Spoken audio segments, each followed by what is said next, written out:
I'm Glenn, Dave's behind the camera with NC Beer Guys. Welcome to another episode of the NC Beer Buzz. We're staying local today, or relatively local for us. We're in Garner at one of the newest breweries, and the only brewery in Garner, by the way, but one of the newest breweries in Wake County. We're at the Brice's Brewing Company out in Garner, and Dana and Kris are with us. They're the owners, founders, runners, they're everything here at Brice's. And where are we in Garner? Let's make sure we get that on record first. We're at the corner of 401 and 70, two major highways there. So if you're coming off 40 south toward Garner, 401 and 70 run together briefly off of 40, then they split, stay to the right in 401, and don't stay to the right too long because then you need to turn. That's right. Right? After you see the Raleigh or Garner city limit sign, take a right. And then wind back into that complex a little bit because it's not right out in the front. You've not missed it. Come on back and find them, and then look for the people having fun. That's right. Thanks for having us in. We've been here about 6 weeks. How's it going so far? Business is great. We had a set of projections, obviously, planning all this, and we're exceeding them. So that's great. Business has been really good. We've had our slow days, but everybody does. But we can rely on the weekends to kind of pull us through. And heck, we ran out of 5 beers last weekend. So that's not the right problem to have. Exactly. It's not a bad problem. So. Right. You can fix that problem. Yeah. Right. Yeah. So you were a while getting open. Yes. You looked for a location, kind of thought you had a place, and that didn't quite work. We hear lots of frustration kind of stories from people opening breweries. And you've had your share of frustration, I think, getting to this point, much less getting open, and then the different frustrations of opening. Was it the challenge that you thought it would be, or more, or how was it from a year and a half or 2 years ago? 3, actually. Yeah, because you've been on the scene a while as a home brewer, won some competitions, we've been head-to-head with you in some competition, seen you doing some stuff, and you kind of had the idea out there for a while that it was going to be something eventually. Yep. Worse aggravation than you thought? More trouble to get open than you imagined? Or? We expected some compromise, but we didn't realize it would take us, 3 or 4 cities to find where we really wanted to be. So, that process, we wanted to be in the right building, the right location, and those two didn't match up, and that was the frustration. Right. So, and both the things are critical. Yes. You don't want either one. I mean, you just can't settle at some point for what's the easy path. That's right. Because you'll pay for that long term if you do. That's great. So, and the city of Garner has been welcoming. More than welcome. Yeah. Excellent. We had heard, for years and years they kind of fought back on it, but a bottle shop opened about a year before us opening here in Garner and broke the mold, and then they're kind of like, oh my God, yes, we need a brewery here, and that we did not have any kickback at all from Garner. Good. They made it smooth for us. Great. So I know you were a home brewer. Mm-hmm. Did you know some point in your homebrew journey that you wanted to do a brewery? I know what's on the website. Is it true? Did she really say you should just do this? Yeah. That's great. I think it was, we were going to grocery store, probably 8-9 years ago, and he spent more on beer than he actually did food. And common problem for you home brewers. And I said, well, out of ignorance, I said, maybe you should just make your own. It's got to be cheaper because we're both teachers. Right. There's no budget. It's just you always assume that there's no money in the bank. Right. So we had to have a yard sale to even get him the first kit to even start. Which was still just a basic kit. Just a basic extract kit, and went from there. And I really didn't realize how much it would take over the house. And the garage and every closet you had, right? Yeah. So it's actually been a wonderful. But obviously you found a passion somewhere along the way. I mean, really, that's right. It fits you. It fits you somehow. It did. At one point I would be teaching, and during my planning I'd be thinking about recipes and mess like that. Right. And then actually when I started really thinking about taking it to the next level. Everywhere I drove, I'd see buildings, and I would think, "Oh, I could have a brewery there. That's a cool spot." Sounds strangely familiar. Strangely familiar. Well, that place looks like a good brewery. It became an obsession, basically. Yeah. And you had the encouragement to do it at home, which is key, and you had some flexibility to do it. Now, are you still trying to work and trying to manage this? Tomorrow is my last day teaching. Oh, okay. So you're really putting hard to starting Saturday. It's full-time Brice's Brewing. So. And you knew that had to come? I did. You didn't think you could do both? No way I could do both. Neither are part-time jobs, clearly.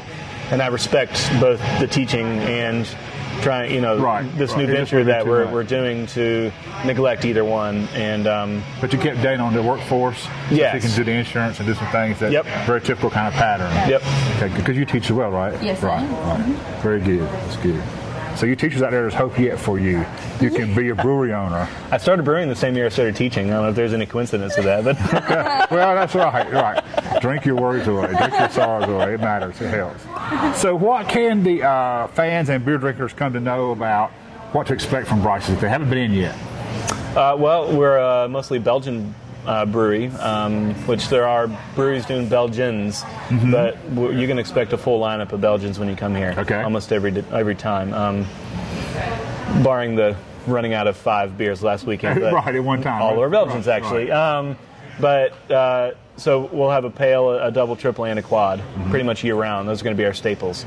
I don't know a lot of breweries doing that. Maybe you have to go out to Haw River to kind of find something like that. But and then we're always going to have an IPA and a stout on, and then whatever we want to do.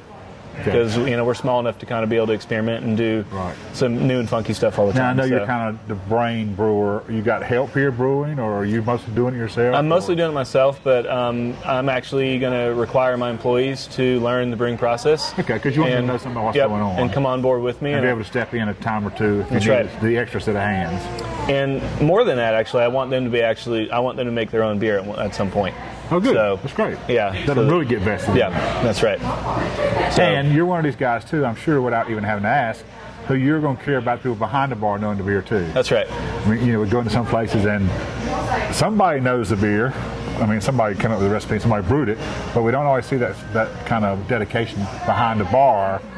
For the casual customer who's asking questions, it leaves feeling a bit frustrated because they don't feel like they got any real knowledge beyond they could get anywhere at a bar. That's true.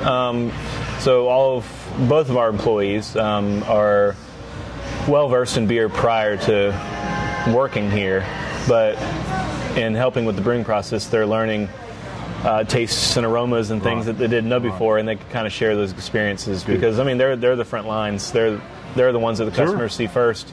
Quite often I'm here because it's a fledgling business. That's right. But if I'm not here, I want them to be able to jump right in and, like you said, make customers feel comfortable about what they're drinking, and even maybe beyond that, to give them some knowledge about the beer that they might not have otherwise noticed. So.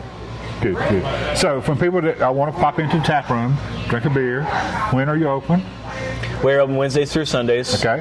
4 till or? Well, 4 till 9 roughly. Okay. On weekends we open at noon. We're open till 10 on Saturdays and 8 on Sundays. So. Okay. And in addition to beer, you got other things going on. Are you going to do events or space, music, food trucks, or not? I mean, people all of that. Okay. People go different ways on those things. That's right. Well, we actually have a permanent food menu as well that we have catered from a local company that works with students with disabilities and dropout prevention program. Okay. And so she made a menu just for us, so you can come any night of the week and order sandwiches and order sandwiches here. We have them in a cooler, ready to serve. Nice. In addition, on the busy days of the week, Saturdays, we're going to have food trucks. Try to have live music on Fridays as much as possible. We're doing a run club actually tonight, every Thursday. So good. And more events will get people to. Yeah, as you figure out what you need, what the demand is, that's right, and what people want. Speaking of what people want, what is their first thing they come into a new brewery asking or expecting, or flights. What do you hear? Flights are because king. You weren't prepared for that, or you didn't continue? No, I've never actually bartended a day in my life. The first day I ever bartended was. Do flights? No, I knew they would do flights. I just didn't know it would be almost. It's roughly about 50% of our orders are flights. Which is here it's a flight of 4. Flight of 4 for how much? It's $10 for 4 or 5 ounce and pours. They pick the 4. Yep. Okay. Or bar's choice or whatever. Right, but if they don't want to pick the 4, somebody pick it for them. That's right. But if they have 4 they want to try. Yep. Okay. And didn't you expect that? I didn't expect that many. Yeah.